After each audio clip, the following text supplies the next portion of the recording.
that the Santa Claus throw him in a box, lock him up for 50 years and see if he talks.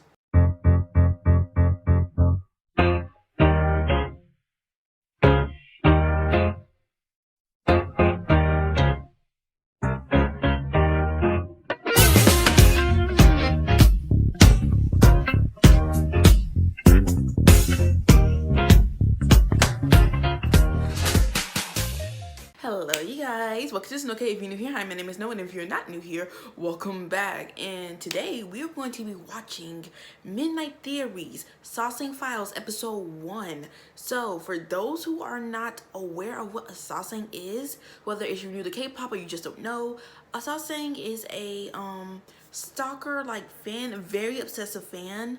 You could say they are what you would call within the Japanese term a yandere. They are very obsessive, they are very possessive.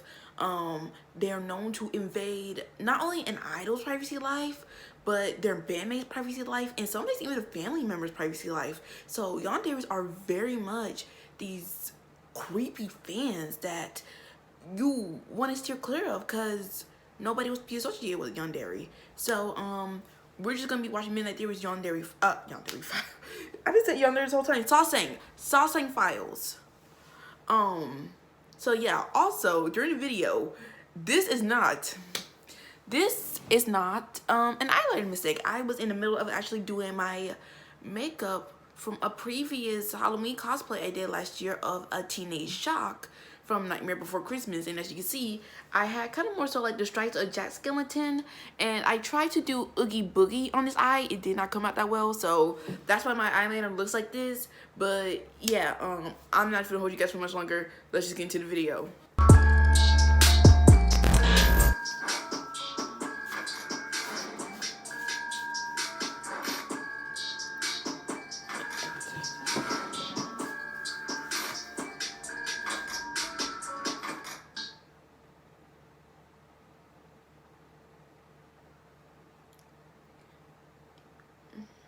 Concerts, fan meets, and special events are all appropriate places where you have the opportunity to see and possibly be given the chance to meet your favorite idol alongside other fans that share the same love for them.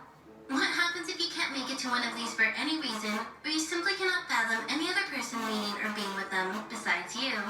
Find out what the extreme measures these so-called fans took to meet and be with their favorite idols by any means necessary. Hi everyone, and welcome back to Midnight Theories. And if you're new here, welcome to Midnight Theories. Forget everything you thought you knew about K-pop. Welcome to your new home for all K-pop related theories, urban legends, and news. Enjoy your stay. Consider dropping a like, subscribe, and don't forget to hit that bell to be notified when I release a new video.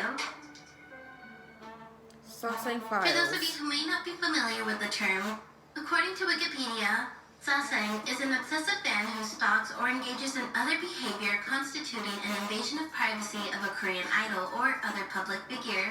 The term Saseng comes from the Korean word sa, meaning private, and seng, meaning life, in reference to the fan's intrusion into celebrities' private lives. It's unfortunate to say that there have been well over hundreds of cases of Saseng attacks, ranging from social media hackings, break-ins, car chases, to even worse, poisoning. And to be completely honest, the list goes on. Today we'll be going over the attempted, fake, and successful kidnappings of some of the most popular idols in the industry. A few well-known Saseng cases were the attempted and thankfully unsuccessful EXO and Taeyang kidnapping pranks. EXO, who have been targeted in several Saseng attacks, were almost taken by a group of fans who came up with a bait-and-switch plan that almost worked. After a long day of busy schedules, the boys were done with work and ready to head home. There was a van parked nearby the building that looked very similar to the one EXO would use. As they were heading right to the van, their manager felt like something was off and had a strange suspicion that something was wrong. He stopped the boys from entering and asked them to go back inside the building. The manager was right to listen to his instincts. A group of Sasengs rented a van that looked identical to theirs in hopes that the boys would get in the vehicle. Sasengs are bold with their behavior, trying to get idols to remember them by any means necessary. In 2011, at the Angel Prize Music Festival, Girls' Generation were on stage performing when a strange man approached the stage and dragged Taeyang in the middle of their performance. Her member Sunny noticed that Taeyang's hands were no longer on her shoulder and turned around. In a split second, she was able to analyze the situation and follow the pair. The MC That is horrifying. broke in action and tried to pull him away from Taeyeon, and the other two securities rushed in and pulled the strange man away. But how y'all As let soon him as get the through song like was that? over, her members rushed to her side and tried to figure out what was going on. The Korean media outlet praised Eun Jung-tae as a hero for stopping the incident. He said, "I didn't really control the situation at all. The security guards are the ones who controlled the situation and stopped the fan. All I did was try to remove his hand from Taeyeon. I believe the way this fan expressed his love for SNSD was different, and I hope he will continue to love SNSD in a better way." The mystery man's identity was later confirmed to be an ordinary university student. In a phone interview, the event organizer revealed, after interrogating the suspect, it was revealed he was a common university student. Because he admitted his wrong, a police investigation was not filed.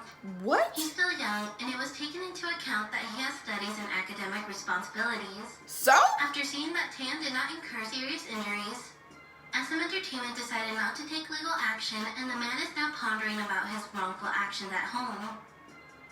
Unlike what fans are thinking, the man did not have a mental illness. He was just an avid fan of Taeyeon's. He admitted his wrong and now realizes the mistake he made. The event organizer issued an official apology and gave the buyers a full refund. I covered these next two stories in my Worst Pranks in K-pop series. Although these situations were not real, the feelings and thoughts going through these idols' heads were all too real. On their first trip to America as a group, BTS ran a program called American Hustle Life in 2014. The show was about the members carrying out different missions to, quote, experience true hip-hop culture. When the boys landed at the airport, they were picked up by staff and enjoyed an eventful day of exploring before the unexpected happened. On their ride to their place of stay, the manager announced that he needed to finish signing some documents due to some visa issues and they would be making a stop. The manager left the van unattended and the boys were ambushed by some unwelcome guests. 3 unknown men hopped in the van and drove off to an unknown location. The boys were terrorized and humiliated by these men. You could see and feel the fear and desperation in these young boys' eyes. The boys were informed by a video that this was all part of the show, and on this trip, they would be going through extensive training. After the video was over, the 3 men headed out and told them, "We're gonna be back here tomorrow, so y'all can just stay. Nice. We'll be watching it." The fans were divided.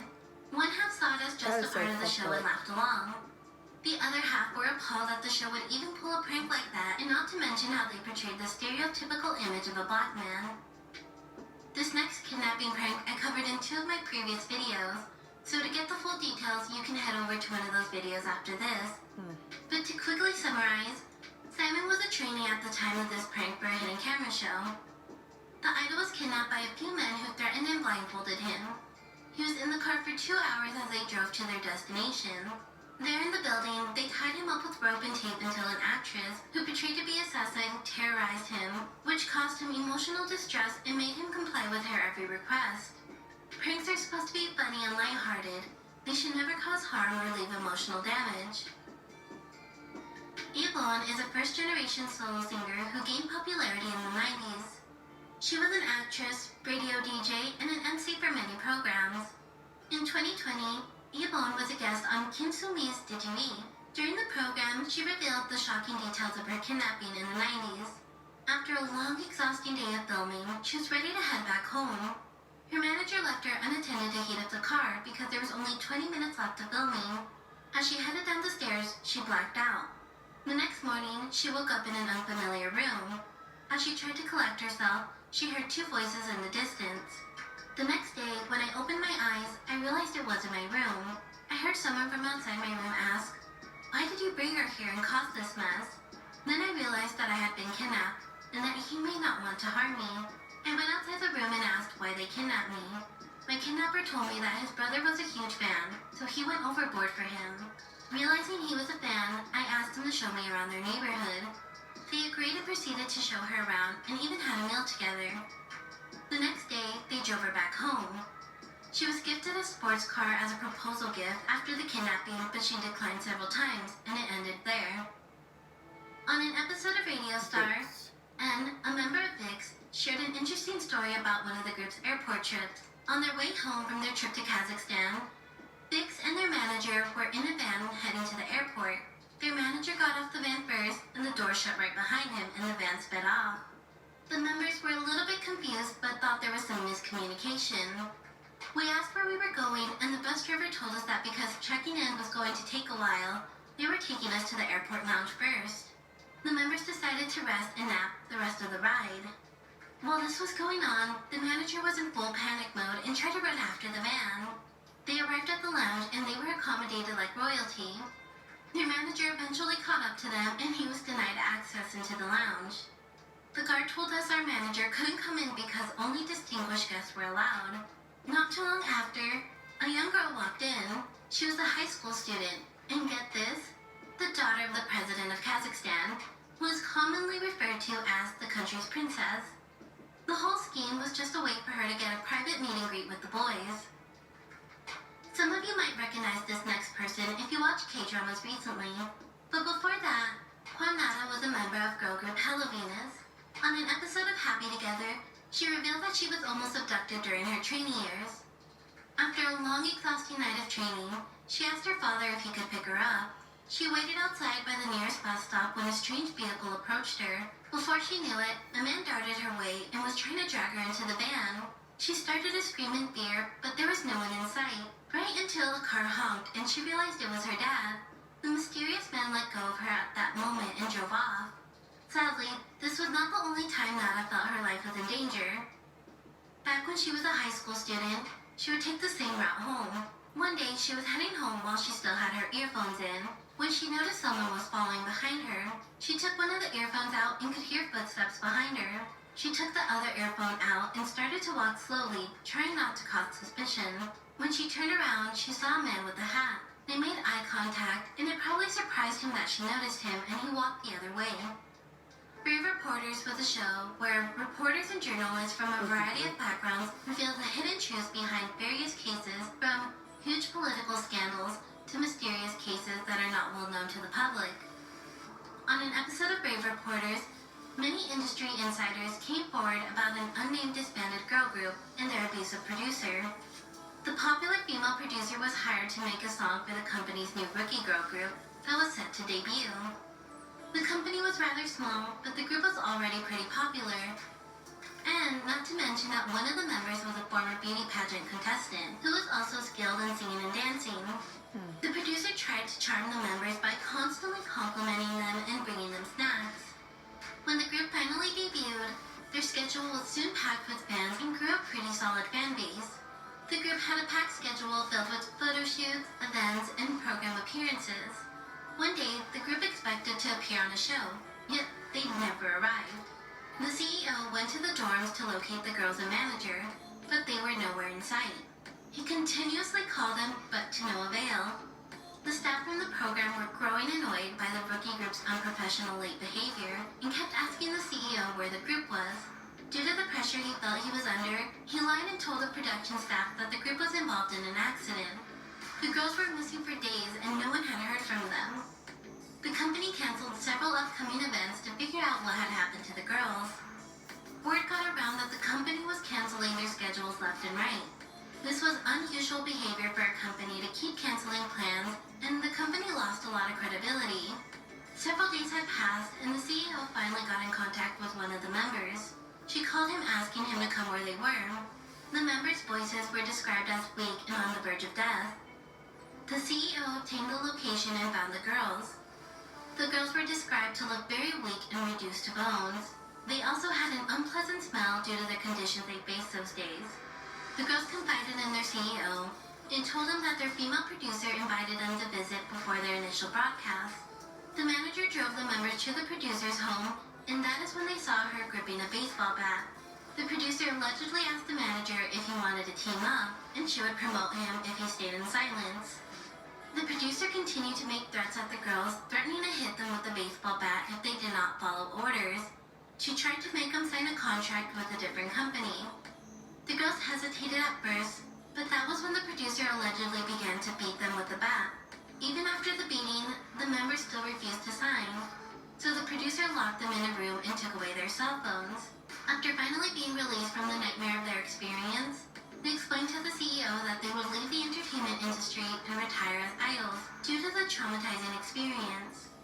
There have been many suspicions that the group could have been milked, but a lot of the information doesn't align if you do further research, and most of the members are still active in the entertainment industry. There's also speculations that it could have been a 3-member girl group, Perfume, not to be confused with the ever-so-popular J-pop girl group, Perfume. But once again, I'd like to repeat that these are all speculations and rumors, and I highly recommend you do your own research. One of the major issues that lie with netizens is the heinous crime was never reported to authorities. Right. People fear that since the producer was never reprimanded for her actions, that she could still be working in the industry to this day. Many countries all over the world have implemented anti-stalking laws, but in South Korea, there was no special law that prevented or penalized stalking celebrities. That held true until some more serious crimes started to be committed, and new clauses were added to protect celebrities. What are your thoughts on these Sasengs? Are they just overzealous fans, or is their obsessive love for their idols taken way to the extreme? Let me know all your thoughts and comments down below. And as always, thank you for watching, and enjoy your stay. Yep, nope. So that was Midnight Theories, the Saseng Files, episode 1. Do you see why I say these Sasengs are basically yanderis? Those stories are horrifying. Those are horrifying. Like that, oh my god, like I'm still thinking back on the college student one. Like, first off, how did he even get past security like that? How do you get past security like that? He wasn't wearing no uniform, like he wasn't in disguise. He was in a regular clothes, he had a bag, and he just somehow walked on stage and grabbed one of the Girls' Generation members? How? What were you doing? And then the fact that he never got punished for it. He never got punished. He just said, oh, he's reflecting on his actions. You basically almost kidnapped somebody, and you just get up. Not even something on the wrist, just nothing. They were reprimanded, and that was it. That's horrendous. And then the freaking rookie group, that's like a horror. That is literally a plot of a horror movie. That rookie group is literally sound like the plot of a horror movie. Cause like you said, why did the CEO not report this to the police? You have your group and your manager MIA for days. No contact, no reason. They're just gone for no reason. And they just never reported to the police. Nothing. That's the plot of a horror movie. That's so crazy. But yeah, oh my goodness, Sasengs are like horrific. And I think the scariest part about Sasengs in today's time, because how Midnight Theories had put some of them out. Some of them might have been like within the 2010s, but most of them sound like they were from early, I want to say mid 2000 into early to mid 2010s. Because nowadays how Sasengs work, they still do stuff like that. Like I know there was an incident with ATs where one of their vehicles was getting tracked, so they were able to follow them. So I know that happened, but there have been times where they just cover their face and they arrive at airports. They're arriving physically, and unless you know something about that person, you don't know if they're a Saseng or not. And that's so crazy, and that's how Sasengs kind of work. Most Sasengs today are like mostly online because of the internet, because the internet is like so easily accessible that, like I said, I think it was another Saseng, and it was Woo-young's brother. I think it was Woo-young's brother. Like somebody found his information and tried to stalk him. Like that's so horrifying. Like just, oh my goodness. And like I said, I already, and like the American Hustle Life thing, I already tried to avoid that prank so much. I tried to avoid that series so badly. Cause I have issues with that series. I have issues with that series. Like, I appreciate them for what they were trying to do, but I have a lot of issues with how everything was handled. But that, and I hate that they used a Saseng kidnapping as a prank, because people are crazy. People are crazy. You don't know what they will do to you, and you want to play a prank on me about me getting kidnapped. Are you kidding me? That's half the reason why I couldn't be an idol. I'd be confronting these Sasengs, and I will be pissed if someone were to pull a Saseng prank on me. I would be pissed. I wouldn't even be laughing. But yeah, Sasengs, no. That is it for my video, you guys. If you enjoyed this video, make sure to hit that like button down below. And if you want to see more of my content, make sure to hit the subscribe button. Stay safe, fast, no kid, and I'll see you, Fox Gang, in the next video. Bye-bye. 내 마음에 가득 desire 있던 lyrical 춤 누구도 예측할 수 없기에 all of my desire